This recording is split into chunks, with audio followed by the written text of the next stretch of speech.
The last way to pronounce a noon, sakin, and tanween, the N sound in Arabic, whenever you have the noon and the tanween, it's called ikhfa. You hide the pronunciation of it. And my sheikh, he told me to put the tongue in the middle of the mouth. And what you do with that, that is for the rest of the letters that doesn't follow the three rules before. Remember, in the noon, sakin, and tanween, there's 4 different ways to do it. The first way was izhar, if there's a letter of the throat after it. Akhi haka ilman, hazo ghayru khasirin. Hamza, ha, ayn, and ha, ghayn, and ka. If that's there, then you pronounce it izhar. And then idgham with yarmaluna, ya, ra, mim, lam, waw, and noon. Then it merges together. And the third way, if there's a ba, and you flip it. So if it's not in any of those letters, then the rest of the letters, you pronounce it with ikhfa. You hide the pronunciation. You hide the pronunciation of the noon. You don't say it clearly. You say it a little bit hidden. Like, for example, in Surah Al-Nas, or Surah Al-Falaq, وَمِن شَرِّ وَمِن شَرِّ. So you hide the pronunciation of noon because there's a sheen after it, and that's the rest of the letters. So you hide the pronunciation.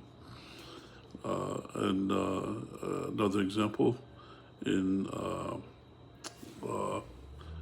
you look at insan, for example, insan means human being, and there's a noon sakina there, and then the scene after it, that's also ikhfa. Say insan.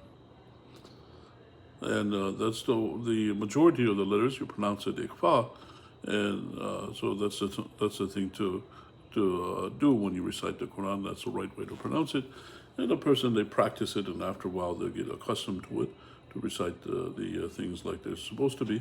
And if you hear somebody reciting, if they're following these rules for the noon, sakin, and tanween, then the person, they know the person knows the Tajweed. Otherwise, if you hear the person pronouncing everything clearly, then you know that the person, they don't know the Tajweed, and they haven't yet learned the rules of the Tajweed.